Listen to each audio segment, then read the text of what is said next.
Interest. सबसे पहले हम देखेंगे चक्रवृद्धि ब्याज किसे कहते हैं या चक्रवृद्धि ब्याज का क्या अर्थ है। जब ब्याज की गणना करते समय किसी निश्चित अवधि के बाद ब्याज की राशि को मूलधन में जोड़ दिया जाता है। ध्यान देंगे, ब्याज की राशि को मूलधन में जोड़ देते हैं, फिर अगले उतने ही अवधि के लिए या समय के लिए प्राप्त मिश्रण को हम मूलधन मान करके पुनः ब्याज की गणना करते हैं, तो प्राप्त ब्याज की राशि को चक्रवृद्धि ब्याज कहा जाता है। यह क्रिया तब तक अपनाई जाती है जब तक कि अंतिम अवधि का मिश्रण हमको प्राप्त नहीं हो जाता। ठीक है, तो कहने का मतलब यह है कि एक निश्चित अवधि के बाद ब्याज की राशि को मूलधन में जोड़ दे और अगली अवधि में उसी मिश्रण पे आप ब्याज की गणना पुनः करते चले, तो जो राशि मिलेगा वो कहलाएगा चक्रवृद्धि ब्याज। सूत्र का प्रयोग करते हैं हम इसमें, फॉर्मूला लिखेंगे। पहला फॉर्मूला, चक्रवृद्धि ब्याज बराबर मिश्रधन माइनस मूलधन। ठीक, compound interest is equal to amount minus principal.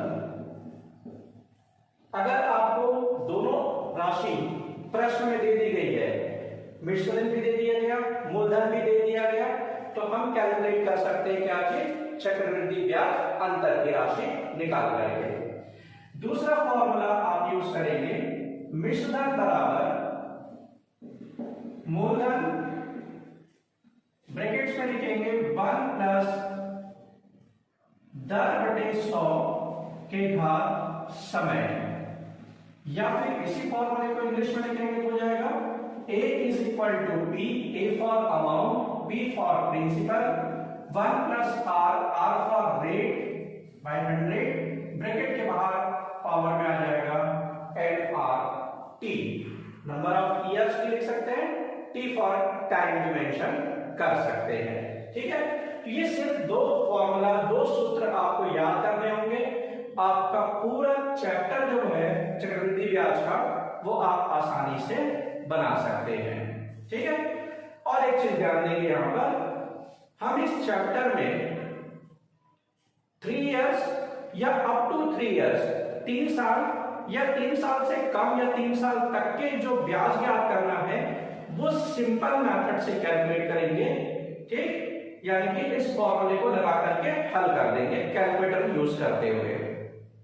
यदि हमको 3 साल से ऊपर की अवधि का चक्रवृद्धि ब्याज ज्ञात करना है, तो ऐसी स्थिति में हम लॉग टेबल, लघुगणक सारणी का प्रयोग करेंगे ताकि आसानी से हमको सारे प्रश्नों के आंसर मिल सके। ठीक है, चलिए अब हेडिंग लिखेंगे चक्रवृद्धि ब्याज एवं मिश्रधन ज्ञात करना। चक्रवृद्धि ब्याज एवं मिश्रधन ज्ञात करना। अभी हम दो चीजें कैलकुलेट करेंगे, कंपाउंड इंटरेस्ट और amount. To find compound interest and amount. ठीक है, ये दो चीजें हम कैलकुलेट करेंगे। सबसे पहले इसमें जब देखते हैं तो दो विधि आता है, एक आता है साधारण ब्याज विधि, साधारण ब्याज विधि, सिंपल इंटरेस्ट मेथड, और दूसरा आता है इसमें सूत्र विधि, सूत्र विधि, फॉर्मूला मेथड। ठीक, इन दो विधियों में हम चलते हैं। सबसे पहले हम देखेंगे साधारण ब्याज विधि। इस विधि में सबसे पहले दिए हुए मूलधन का 1 वर्ष, यदि निश्चित समय 1 वर्ष हो तो 1 वर्ष का ब्याज निकालते हैं। इस ब्याज को मूलधन में जोड़कर दूसरी अवधि का ब्याज इस मिश्र धन पर निकालते हैं। पुनः ब्याज को जोड़कर तीसरी अवधि के लिए ब्याज की गणना की जाती है। इस प्रकार यह क्रिया तब तक दोहराई जाएगी जब तक कि जो अवधि दी गई है वह समाप्त ना हो जाए।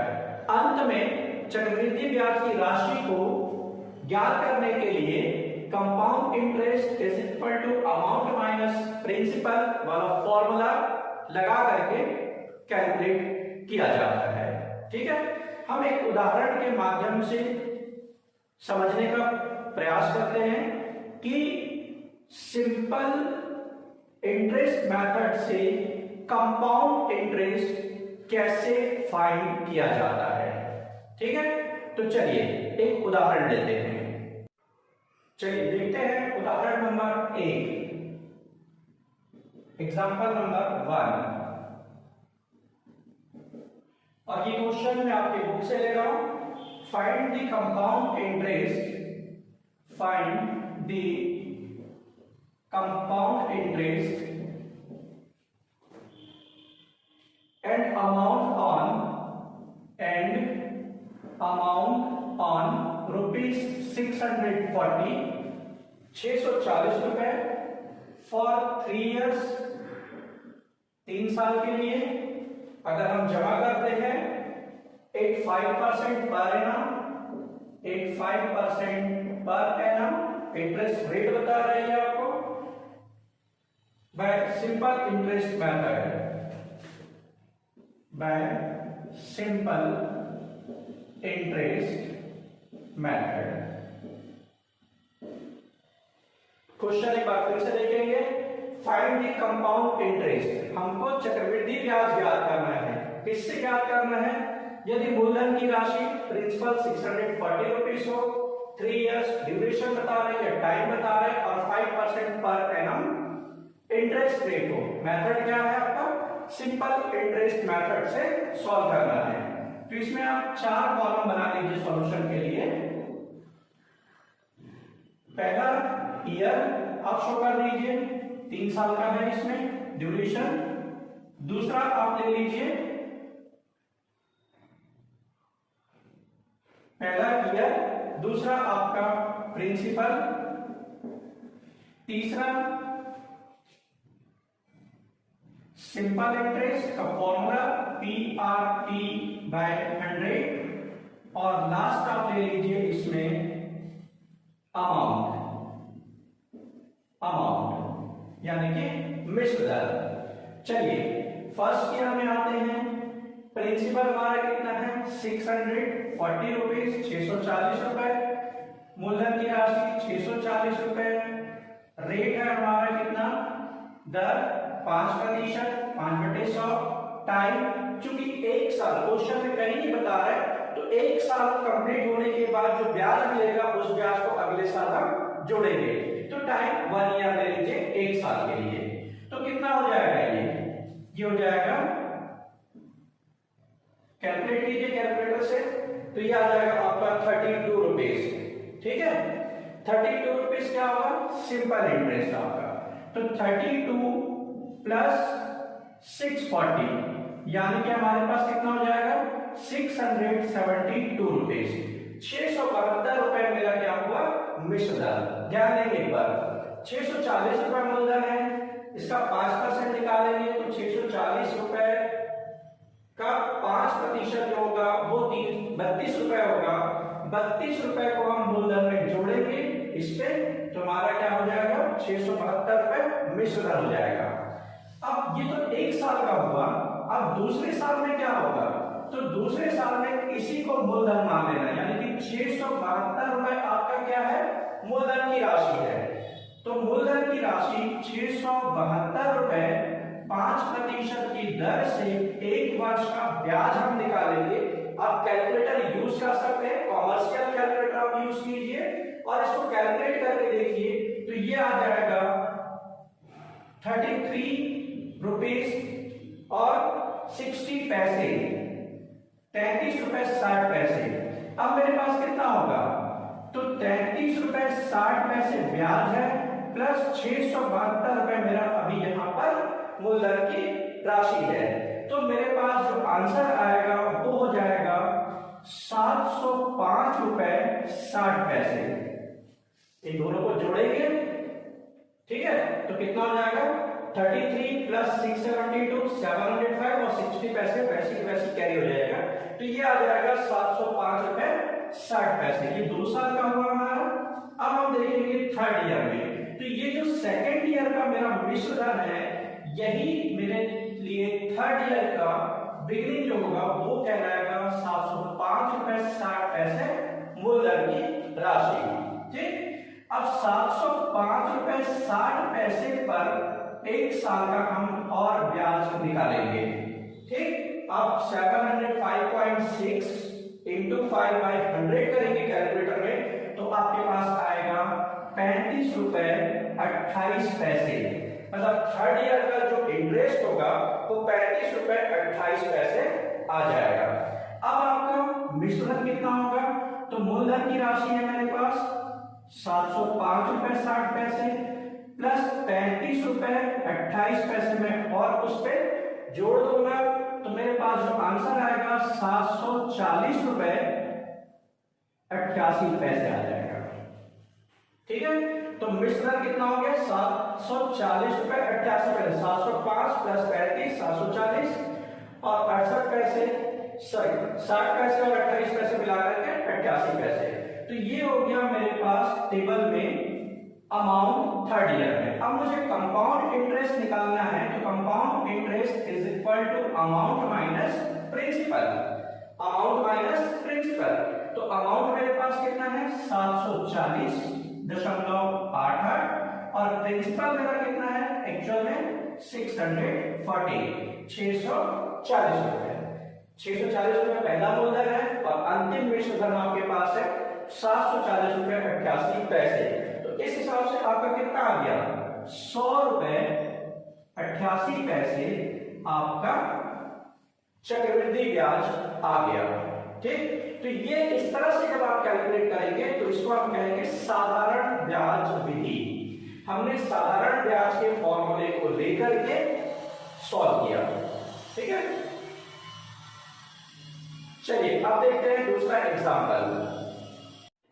एग्जांपल नंबर 2, दूसरा उदाहरण एक और लेते हैं इसमें, और ये दिया हुआ है कंप्यूट द अमाउंट। आपको मिश्रण ज्ञात करना है। यदि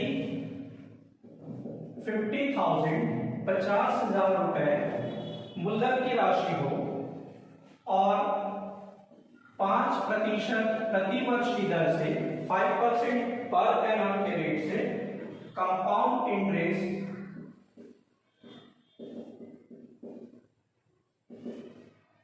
चार्ज किया जाता है और ड्यूरेशन दिया जा रहा है 2 इयर्स, 2 साल के लिए। क्वेश्चन एक बार फिर से देखेंगे। कंप्यूट द अमाउंट, मिश्रण ज्ञात कीजिए ऑफ रुपीज 50,000 50,000 रुपए का at the rate of 5% per annum compound interest for 2 years, 2 साल के लिए। चलिए सॉल्व करके देखते हैं इसको। तो हम यहाँ पे लिख लेते हैं हमारे पास प्रिंसिपल कितना है जिसको हम P से इंडिकेट करते हैं रुपीज 50,000 50,000 रुपए।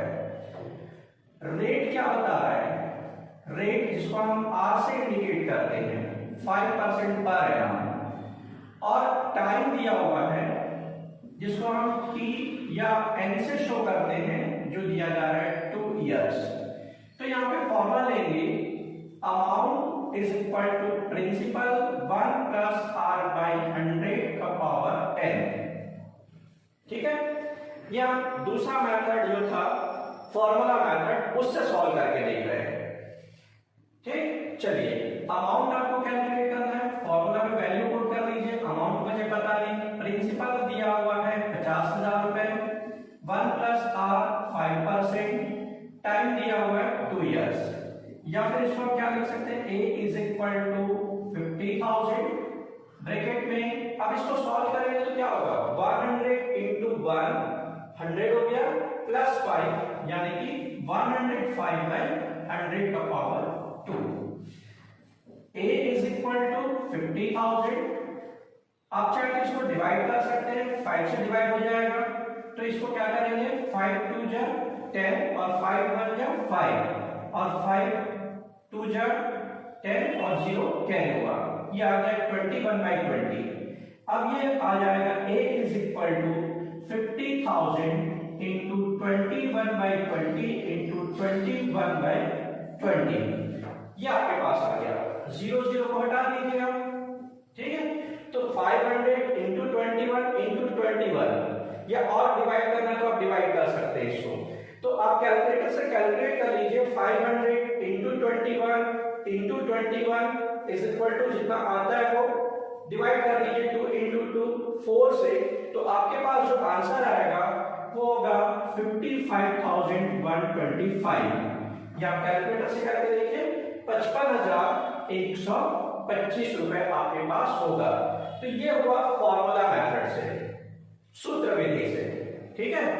पहला वाला क्वेश्चन हमने किस विधि से निकाला, सिंपल इंटरेस्ट मेथड से। सेकंड वाला फॉर्मूला मेथड से।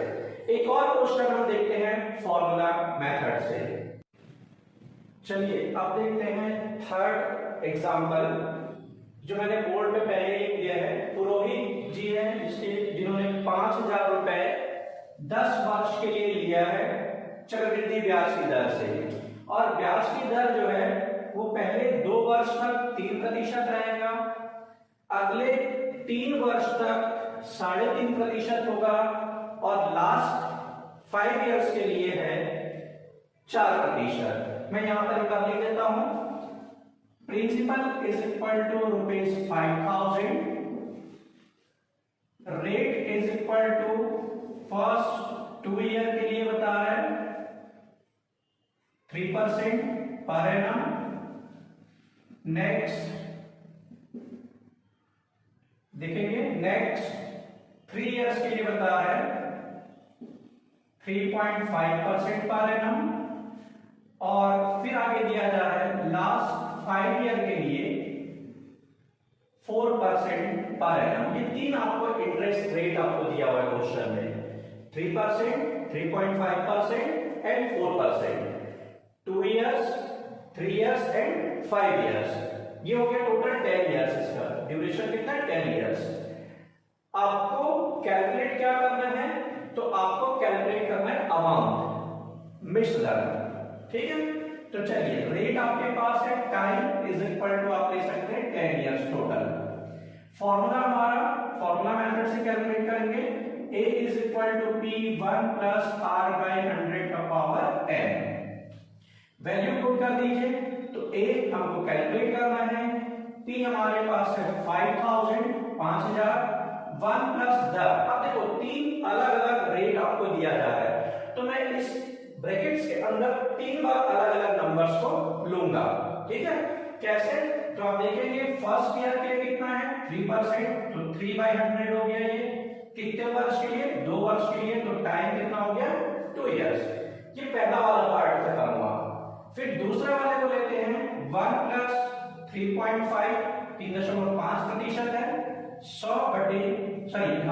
3 पावर में कितना आ जाएगा 3, क्योंकि टाइम कितना है 3 इयर्स है।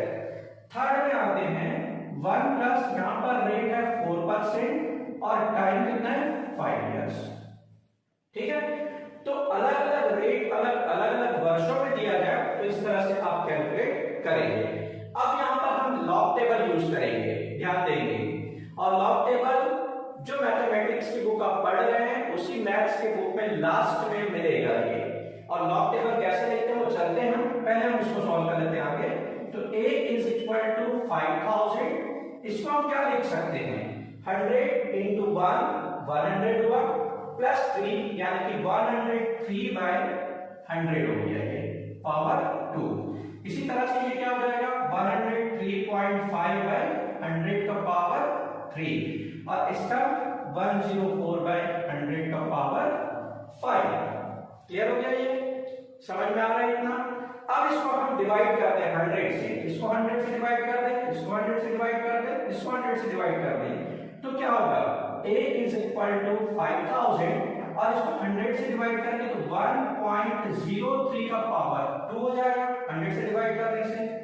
सेकंड में 1.035 का पावर 3 हो जाएगा 100 से डिवाइड करने से। फिर हम 1.04 लिख सकते हैं 100 से डिवाइड करके और पावर में आ जाएगा 5। अब यहां पर मेरे पास नंबर जो है इसको मैं लॉग में कन्वर्ट करूंगा, टेकिंग लॉग। लघुगणक लेने पर अगर हम लघुगणक लें तो क्या होगा, तो लघुगणक लेंगे तो आपको ध्यान में रखना है कि जो पावर में रहता है वो सामने आ जाता है। तो हम इसको लिख सकते हैं log a is equal to log 5000, ठीक है, प्लस इंटू में जो रहता है वो प्लस में कन्वर्ट होता है 2 log 1.03 प्लस 3 log 1.035, ये जो पावर में सामने आते जा रहा है, प्लस 5 सामने आ गया log 1.04। इस तरह से लिखेंगे। अगर ये क्लियर नहीं है तो आप मेरा थ्योरी ऑफ लॉगरिथम वाला वीडियो देखिए, उसमें लॉग को क्लियर किया गया है, उससे आपको लॉग टेबल कैसे देखना है, क्या करना है, कैसे वैल्यू फाइंड करते हैं वो समझ में आ जाएगा। तो आपके सिलेबस में है थ्योरी ऑफ लॉगरिथम, तो पहले आप उसको पढ़िए फिर ये समझ में आएगा, ठीक है। अब चलते हैं, सबसे पहले क्या करते हैं, लॉग में जब लेते हैं लॉग टेबल आप यूज करेंगे तो ये आ जाएगा a is equal to antilog, एक ब्रैकेट बनाएंगे। अब हमारे पास पहला नंबर है 5000, क्लियर हो रहा है। 5000 टू दी एक्स में कितनी संख्या है, 1 2 3 4, 4 संख्या है। मैं फिर से थोड़ा सा क्लियर कर दूं पहला क्वेश्चन है इसलिए। तो 4 संख्या है, यहां पर हम फॉर्मूला लेते हैं n - 1, n number of digits, कितने नंबर है तो 4 संख्या है, -1 करेंगे तो कितना बचेगा 3 संख्या, तो 3 दशमलव पहले लगाएंगे। फिर हम लेफ्ट साइड से पेयर बनाते चलते हैं, तो लेफ्ट साइड का पेयर क्या हुआ 50 और 2 0 का, दो का पेयर बना लीजिए। तो ये क्या होगा 50 का, आप लॉग टेबल देखिए, लॉग टेबल में आपको दिखेगा कि 50 का टेबल जब आप देखेंगे तो कैसे होगा, तो मैं आपको दिखा रहा हूं, खैर यहाँ पे क्लियर नहीं होगा, ये लॉग टेबल है और लॉग टेबल में हम पहला जो कॉलम है उसमें आते हैं 50 नंबर पे 50 पे, और चूंकि बाद वाला 0 है तो 0 0 देखना है, 50 का 0 0, तो ये आएगा 6990, 50 का 0 6990, ठीक है। 50 वाले कॉलम पे आइए और रो में 0 पे जाएंगे तो आपको मिलेगा 6990, ठीक। फिर इसके बाद प्लस साइन लगा है, प्लस साइन लगा दीजिए। यहां पर सिंगल नंबर है 1, दशमलव के पहले वो देखना है आपको, तो ये 1 है, तो n की वैल्यू 1 - 1 इज इक्वल टू क्या हो गया 0 हो गया, तो 2 इंटू 0.2 वैसे आएगा इंटू 0. अब यहां पर पेयर बनाते हैं, ये पॉइंट लगाने के बाद इस पॉइंट की कोई वैल्यू नहीं है, तो आप 10 के लिए 3 की वैल्यू देखेंगे, मतलब कॉलम में 10 पे आ जाइए, पहले नंबर पे मिलेगा, उसका 3 का वैल्यू देखेंगे, ये होगा 0128। आप लॉग टेबल देखिए आपको आंसर मिलते जाएंगे, ठीक। प्लस 3 वैसे लिया मैंने ब्रैकेट में, फिर यहां पर एक सिंगल नंबर है तो n - 1, n की वैल्यू 1 तो 0 आ जाएगा।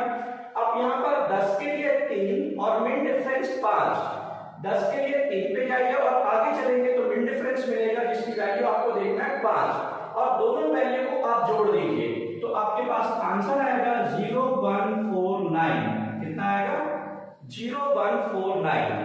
फिर आगे चलते हैं +5 और ब्रैकेट में आ जाएगा यहां पर एक फिर सिंगल नंबर है 1, तो 1 - 1 इज इक्वल टू 0।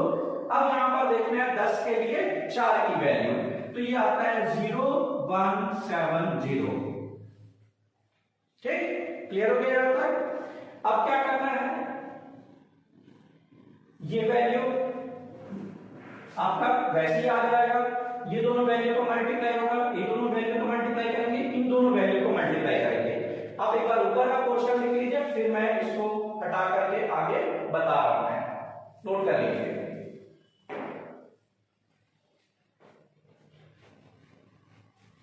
चलिए, क्वेश्चन की रिक्वायरमेंट नहीं है शायद, तो इसको हटा देते हैं।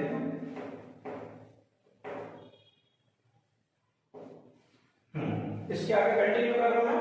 तो आपके पास क्या आ गया, a is equal to antilog, bracket में आप लेंगे, इसको वैसे ही रहने दीजिए, 3.6990 प्लस, अब यहां पर 0.0128 का मल्टीप्लाई आप करेंगे कितने से, 2 से, तो आपके पास कितना आ जाएगा, 0.0256।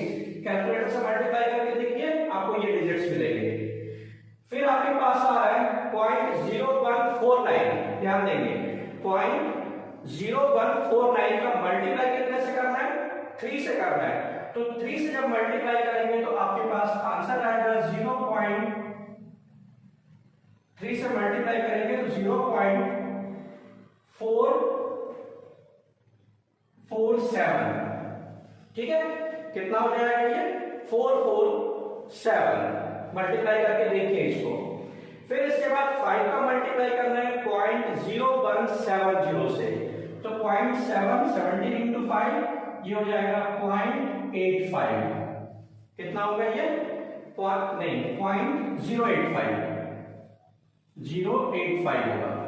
इन सब नंबर्स को देखो, हमने क्या किया, ये वैसे ही लिखा, मल्टीप्लाई किया, मल्टीप्लाई किया, मल्टीप्लाई किया, प्लस साइन है, जोड़ दीजिए सारे नंबर्स को, तो 3.699 प्लस करेंगे कैलकुलेटर से 0.256 प्लस करेंगे, ये भी यहां पर 0 आएगा, 0.477 प्लस 0.085, इन सारे नंबर को जोड़िए, कितना आता है बताइए, तो ये आ जाएगा, पहले तो 3 है, आगे कुछ भी नहीं दिया है, तो 3 का 3 रहेगा, और कैलकुलेटर से टोटल लगाएंगे तो ये आएगा 3.8543, कितना आएगा, 3.8543। अब आप एंटी लॉग टेबल पे जाइए, एंटी लॉग टेबल पे हम पॉइंट्स के बाद की वैल्यू को देखते हैं, यानी कि 0.85 पे आ जाइए कॉलम में, और आगे रो में जाइए 4 पे, उसकी वैल्यू प्लस करेंगे आप लास्ट, आगे रो में जाएंगे फिर 3 की वैल्यू को, ठीक है, तो इसका टोटल नंबर आएगा a इज इक्वल टू 7150, तो ये 7150 आपका आंसर है, ठीक। तो आज हमने पढ़ा चक्रवृद्धि ब्याज के अंतर्गत कैसे आप चक्रवृद्धि ब्याज कंपाउंड इंटरेस्ट कैलकुलेट करते हैं, फॉर्मूला मेथड से, सूत्र विधि से, और सिंपल इंटरेस्ट मेथड से, साधारण ब्याज विधि से। आगे हम और भी क्वेश्चन देखेंगे, आज के लिए इतना काफी है।